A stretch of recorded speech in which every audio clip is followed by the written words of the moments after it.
한 무리의 낯선 사람들이 자신도 알 수 없는 섬에 도착해서 토론하기 시작했습니다. 그들은 이곳이 어딘지, 어떻게 해서 여기에 왔는지 모른 채 누가 여기에 오게 했는지, 이제 무슨 일을 해야 할 것인지 토론을 하기 시작했습니다.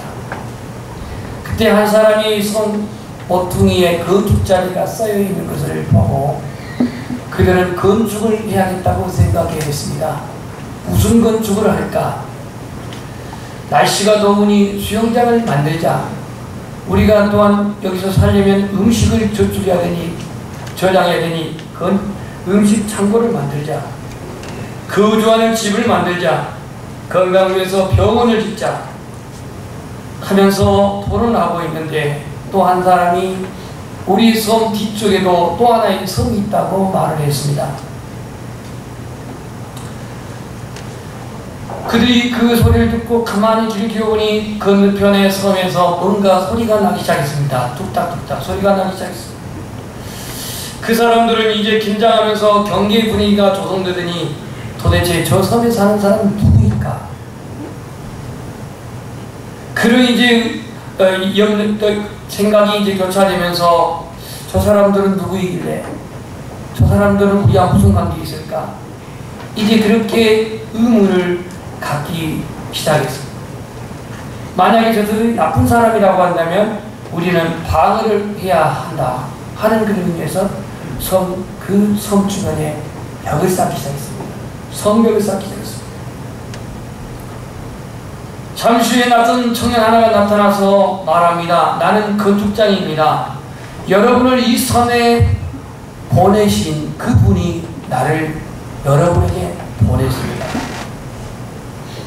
나는 여기 건축 설계가 있습니다. 여러분들이 여기 온 목적을 모르고 있군요. 여러분은 나를 이곳에 보내신 분이 이 섬을 연결하라고 다리를 놓아 교제하기를 원합니다. 다리를 놓아. 그런데 사람들이 가만히 있다가 이상한 눈초리를 보면서 다리를 완공하면 저놈들이 쳐들어와서 우리를 혹시 침략할까 아닐까, 이런 의심이 오기 시작했습니다. 한 사람이 갑자기 죽여라 하는 동시에 저마다 큰 길거리에 돌을 집어던지기 시작했습니다. 이 청년은 갑자기 쏟아지는 돌에 맞고 피투성이가 된 가운데 잠시 어두운 빛이 들어오고, 그리고 빛이 들어온 순간 돌에 맞아 죽은 청년은 십자가에 달려 있었습니다. 이건 건축이라고 하는 한 단막극의 일입니다. 건축. 예수님 이 땅에 왜 오셨나? 예수님은 바로 죄인된 우리 인간을 하나님과 화목케 하기 위해서, 다리가 되기 위해서, 원수된 인간과 인간, 미워하고 시기하고 질투한 그러한 인간과 인간을 서로 화목하게 하기 위해서, 다리가 되기 위해서 주님은 오신 줄을 믿습니다. 오늘 본문 히브리서 12장 14절에 모든 사람과 더불어 화평함과 거룩함을 따르라, 이렇게 말씀하고 있습니다. 예수님의 기대와는 달리 오늘의 사람들은 다리를 놓기보다는 벽을 쌓고 있습니다. 벽. 편견의 벽을 쌓고 있습니다. 미움의 벽을 쌓고, 의심의 벽을 쌓고, 불신의 벽을 쌓고 있습니다. 내년 2016년에 우리나라 정치사에 무엇이 있죠? 총선이 있습니다. 총선이 이제 가까우니까 종편 매스컴들은 때는 또 이때다 싶어가지고 국민을 혼란시키는 논제들을 자꾸 열거합니다. 캐캐 묵은 정복 좌파를 또 꺼내면서 국민의 그 어떤 판단을 흐리게 합니다. 어느 때까지 이런 정치가들이 이 나라의 화평을 깨는 일을 자꾸 해야 되는지 참으로 안타깝습니다. 사람과 사람, 이웃과 이웃, 친구와 친구, 남편과 아내, 스승과 제자, 이 화평, 이것이 화목, 이것이 하나님의 뜻인데 이걸 깨뜨리는 원인이 있습니다. 이게 뭐냐? 오늘 본문에는 쓴뿌리라고 했어요. 쓴뿌리. 우리 한번 따라서 쓴뿌리. 15절 보면 너희는 하나님의 은혜에 이르지 못하는 자가 없도록 하고 또 쓴뿌리가 나서 괴롭게 하여 많은 사람이 이로 말미암아 더럽게 되지 않게 하며 그랬습니다. 쓴뿌리가 있다는 거예요. 여러분에게는 어떻습니까? 쓴뿌리가 있습니까? 있다고 하군요. 여러분 반응은 안 보여도 다 조사는 나와요. 쓴뿌리가 있어요. 저도 목회자 집안에서 그 아버지의 어떤 그 엄한 그 가르침 속에 자랐기 때문에 내 안에 감춰진 쓴뿌리가 있어요. 그래서 이 쓴뿌리가 때로는 자녀에게 나타납니다. 제가 여러분들에게 막 쓴뿌리 있는 대로 막 뭐 집어 던지고 성질내고 막 강단에서 막 야단치고 이러면 여러분들 아마 시험 들어가지고 교회 나와서 없을 거예요. 근데 이 큰아이한테는 제 자신이 굉장히 엄했습니다. 여러 가지 그런 엄한 것이 이 큰아이에게 상처를 준 것도 저 자신인 것이고, 이제 이 나이는 이 아들한테 편지도 쓰고 전화도 하고 하면서 내 자신이 그때 그 아픔을 줬던 것들을 회고하면서 얘기를 합니다. 아들에게 제가 그 컴퓨터를 하는 시간은 하루에 1시간. 요즘은 1시간 컴퓨터 켰다 끄면 1시간 안 나가네요. 1시간 정도 갖고 되냐 이거예요. 되냐. 안 돼. 무조건 1시간. 그래가지고 제가 시간 보고 있다가 1시간 되면 그만 이럽니다. 근데 제가 없을 때는 어떻게 했어요? 1시간을 하겠죠. 그날따라 1시간 반을 한 것 같아요. 제가 이게 화가 났어요. 화가 나면은 이제 이 물리적인 충돌을 최대한 자제하기 위해서 애매한 그 애꾸는 컴퓨터에 폭발을 합니다.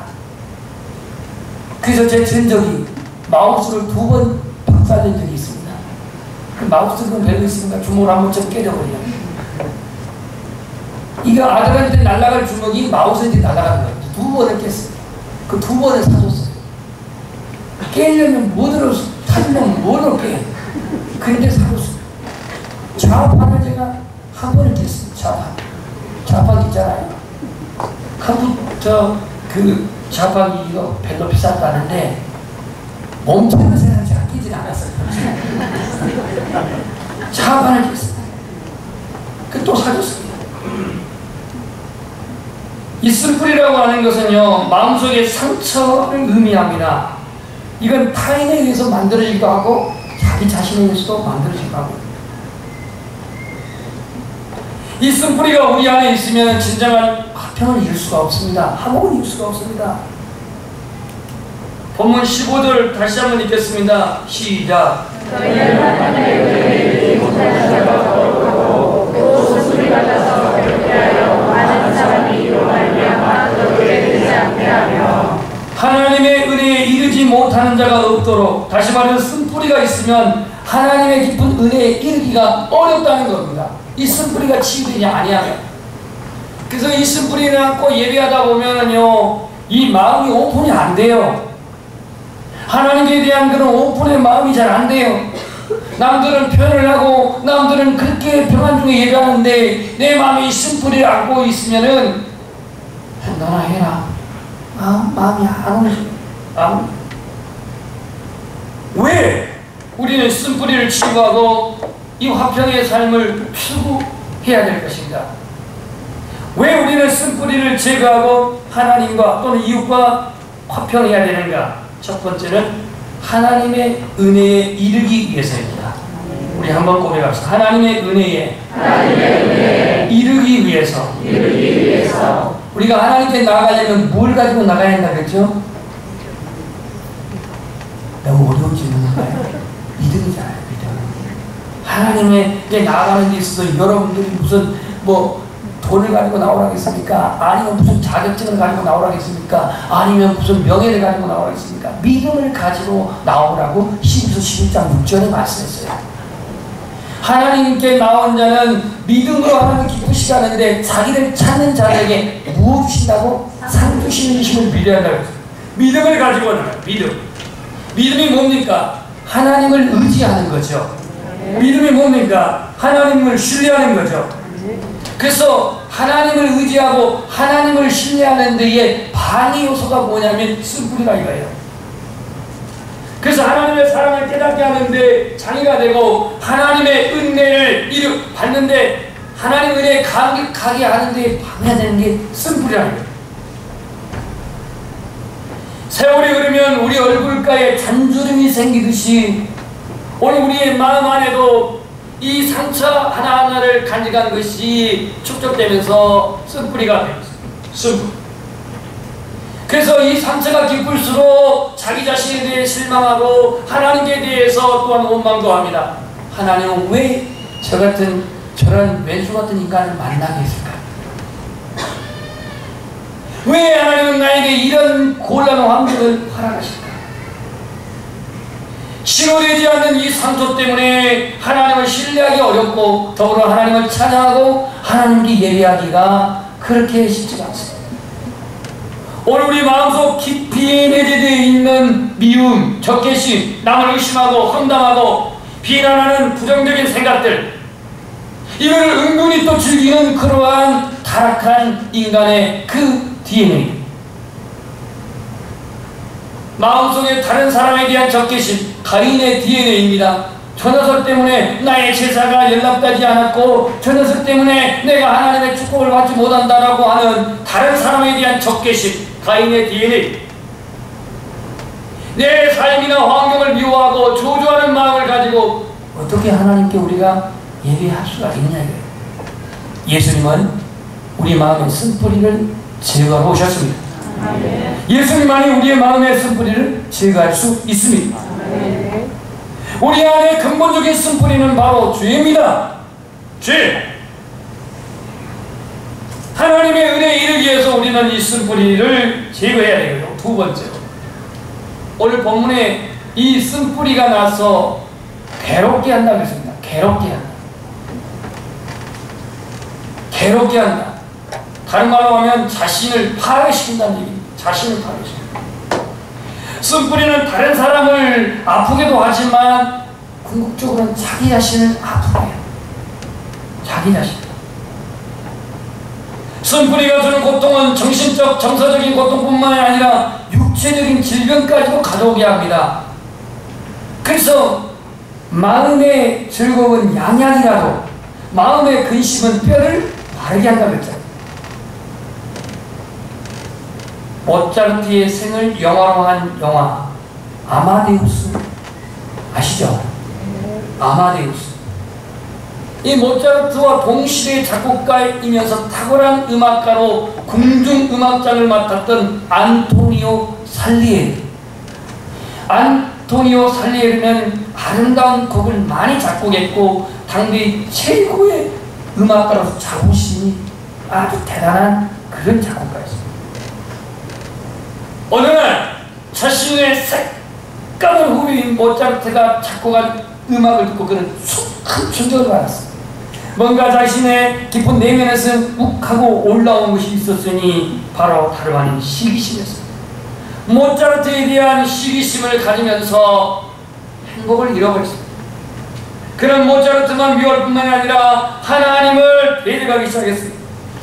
결국 안토니오 살리에리는 자기 자신 안에 있는 그 시기심, 상대방에 대한 그러한 시기심, 이게 결국 파국으로 몰고 가고 말았습니다. 쓴뿌리는 결국 상대방도 아프게 하지만 자기 자신을 파국으로 몰고 갑니다. 이스라엘 역사의 초대 왕이 누구죠? 사울왕이죠.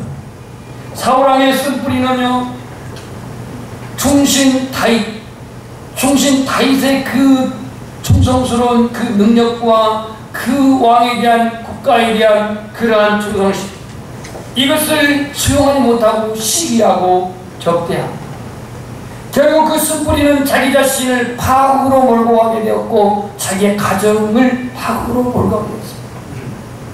블레셋과의 전투에서 세 왕자들과 함께 수용을 당했던 사람이 사울왕입니다. 아방의 쓴뿌리는요, 죄 없는 선지자를 탄압하고 약한 자 나봇의 재산을 탈취하고 결국은 그 아방의 쓴뿌리는 자신의 왕가를 파국으로 몰고 가는 결과를 갖고 있습니다. 가깝게 우리 가정에서 화평을 도모하고 이웃과 화해하고 관용을 베풀며 살아야 할 이유는 결국은 내 자신을 지키기 위한 것입니다. 내 자신을 구하고. 오늘 본문에 이 쓴뿌리는 다른 사람을 더럽게 한다고 했습니다. 많은 사람이 이로 말미암아 더럽게 되지 않게 하려면 쓴뿌리를 뽑아야 되는데, 이웃을 더럽히지 않기 위해서 뿌리는 이 쓴뿌리가 제거되어져야 합니다. 상처가 많은 사람은 늘 공격적이고 비판적입니다. 이런 사람들은 늘 상처의 원인을 자신에게 찾지 않고 상대방이 찾습니다. 제가 여기서 개척하고 초기 사역을 할 때에 주변 장로교 목사님이 계셨습니다. 나이도 동갑내기입니다. 근데 이분은 상처가 너무 많아요. 만날 때마다 비판하고 만날 때마다 정죄합니다. 심지어는 저 만나게 되면 좀 편한 얘기 했으면 좋겠는데, 목사님 기도 몇 시간 해요? 아, 이걸 왜 묻습니까? 하나님께서 저한테 이걸 묻게. 그렇지 않으면 또 기도 많이 못하고 기도 몇 시간 해요? 무슨 책 읽어요? 성경 몇 장 읽었어요? 이런 걸 물으려고. 그래서 그 목사님 오면 두려워. 이번에는 또 뭔 책 읽었냐? 뭐 설교 좀 어떻게 하냐? 막 이런 걸 막 물어보고. 근데 그 목사님이 지금 목회를 있습니다.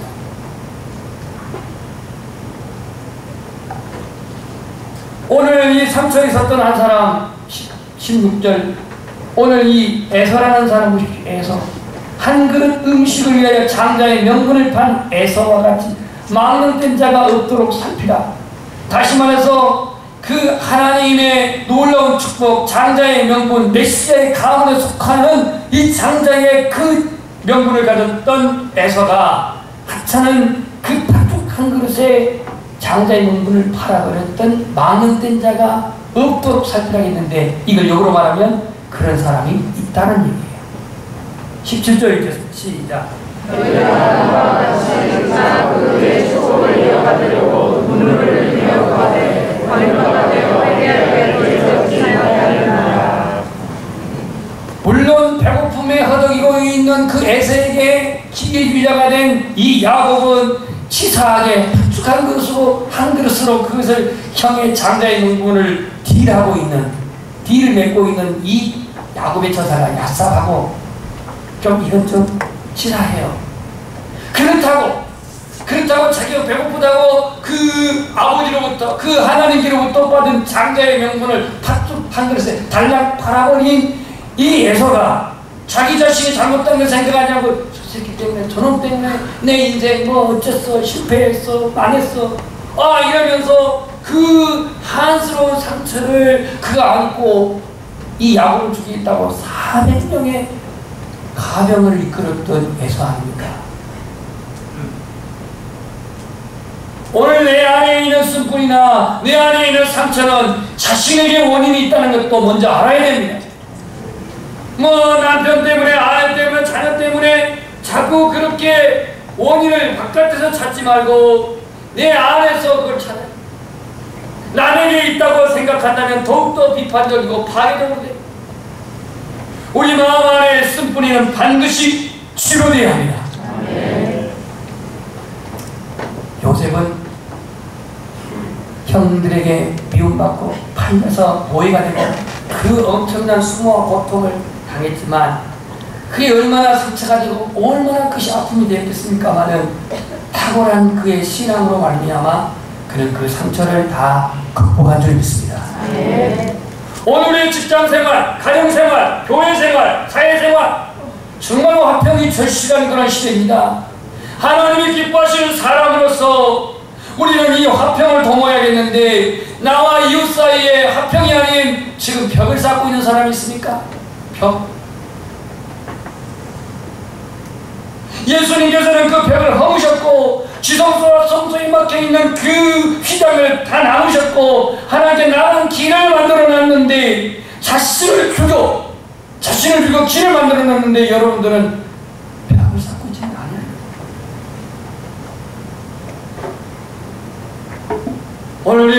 이 화평케 하는 모든 사람과 더불어 화평케 하는 이 화목의 삶을 살기 원한다면 이러한 우리는 결단을 해야 됩니다. 우리 로마서를 잠시 가겠습니다.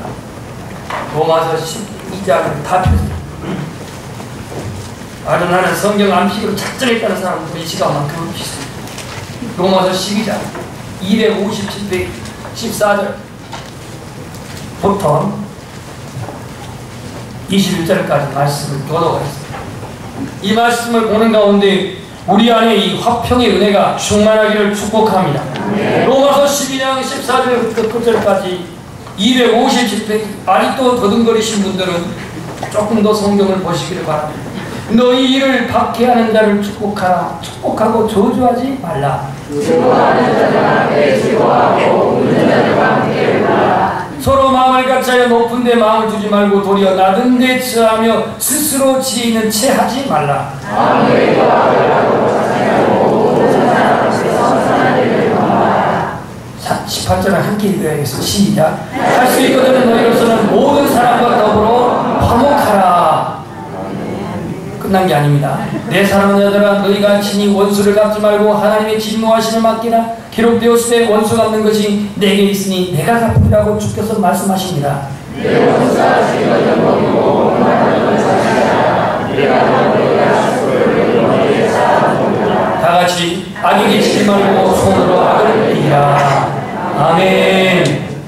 오늘 우리가 이 화평케 하는 그 복음, 예수님 우리를 화평케 하려고 오셨는데 어떻게 우리가 이 화평케 되는가? 우리 안에 있은 뿌리를 제거해야 돼요. 그 쓴뿌리의 원인은 분명히 있는데요. 첫 번째 그 원인은 자기에게서 찾아야 돼요. 자기. 마음이 아프거나 괴롭거나 고통스러우면 자기 자신에게 원인을 찾아야 돼요.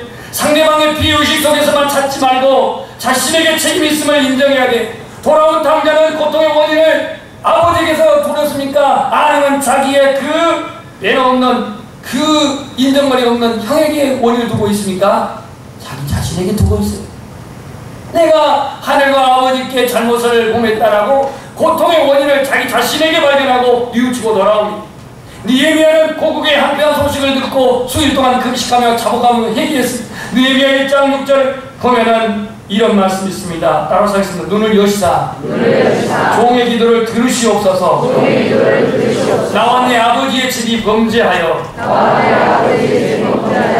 느헤미야가 언제 무슨 범죄하고 자기 조상이 자기 아버지가 범죄한 적이 있습니까? 그러나 이미 멸망해버렸던 이 조국은 자기 조상들의 죄가 분명히 있었기 때문에 멸망했는데 나와 내 아버지의 죄로 고백하고 있어요.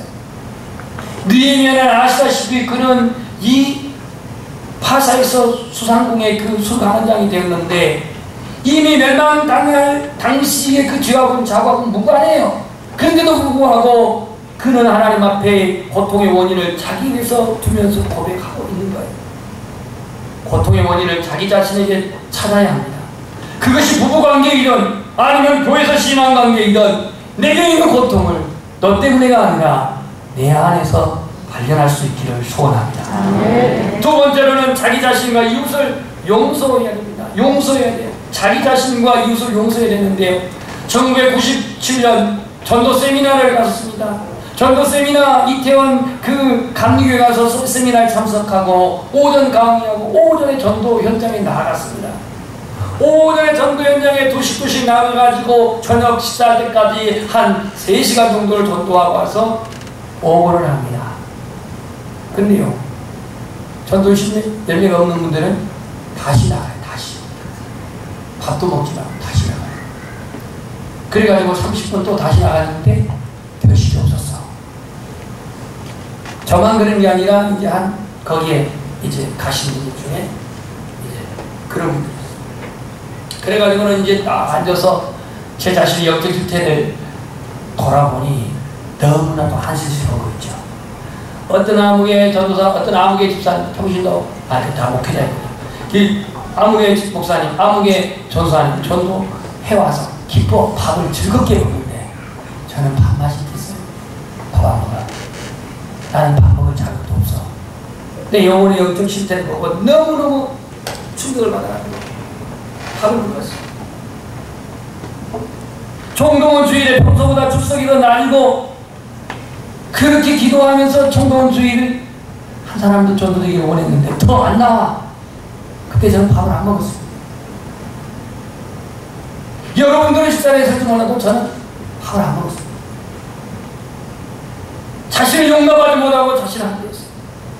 어느 날 하나님이 말씀했습니다. 사랑하는 성아, 목회는 누가 하냐? 목회는 네가 하냐? 전 대답을 하지 못했어요. 목회는 네가 하는 게 아니고 내가 한다. 나는 너의 목양의 능력과 관계없이, 나는 너의 목회의 자질과 관계없이 나는 너를 사랑한다. 이렇게 주님 말씀하는 거예요. 때로는 하나님 앞에 투정해 나의 어떤 이 사역에 부족함을 그렇게 느끼는 건 좋은데 내 자신에 대해서 용서를 못하고 내 자신에 대해서 학대하는 이런 모습에 하나님 여러분을 사랑하십니까? 네. 여러분의 자질과 관계없습니다.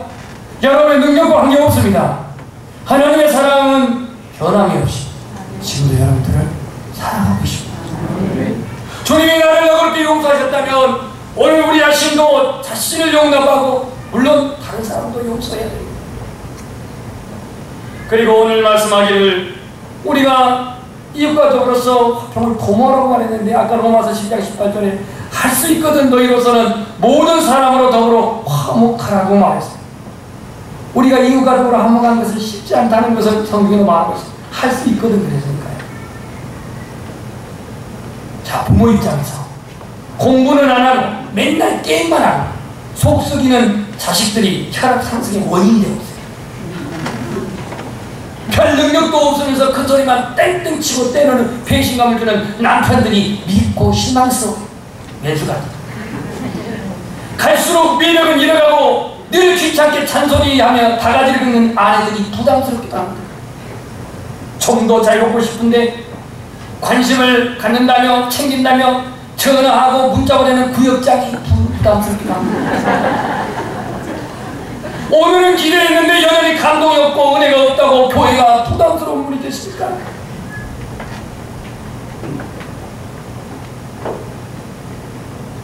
여러분 자기 자신을 용납하고 사랑하십시오. 그리고 상대방을 이해하고 수용하십시오.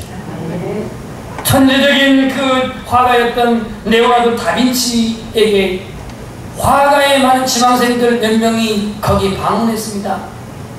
화실에는 레오나르도 다빈치가 그림을 그리고 있는데 무슨 그림을 그리는데 예수님의 얼굴을 지금 그리고 있습니다. 그런데 한 소년이 조금 그냥 덜렁대는 소년이 있었는가 봐요. 그 소년이 들어오면서 합판 그 이대를 건드려 버렸습니다. 그래가지고 그림이 엎어져 버렸어요. 예수님 그 성스러운 그림을 그렸는데 이때 이 레오나르도 다빈치가 화딱지가 나가지고 붓을 치고 던지면서 야! 이것만 아닙니다. 이건 제 생각이에요. 화를 내면서 막 심하게 꾸짖었습니다. 소년은 울면서 화실 바깥으로 뛰어나갔습니다. 레오나르도 다빈치가 마음을 진정하고 다시 붓을 들고 예수님의 얼굴을 그리려고 하는데 그려지지가 않습니다. 그의 창조성과 영감이 떠오르지 않는 겁니다. 그래서 레오나르도 다빈치가 바깥에서 울고 있는 소년에게 다가가서 말합니다. 이야 미안하다. 그 당시에 영어가 있었다면 I am sorry 그랬겠죠. 내 말이 너무 지나쳤다. 나를 용서해라. 나는 너보다 더 잘못했구나. 너는 그저 잘못해서 뭐 고의도 아니고 실수로 잘못해서 화판에 걸려 넘어진 것 뿐인데 나는 공연히 화를 내며 나의 생명 안에 흘러주는 하나님의 영감을 막았구나. 아니 분노는요 하나님의 근본 영감이다. 잘하네. 나와 함께 하시며 들어가지 않겠니?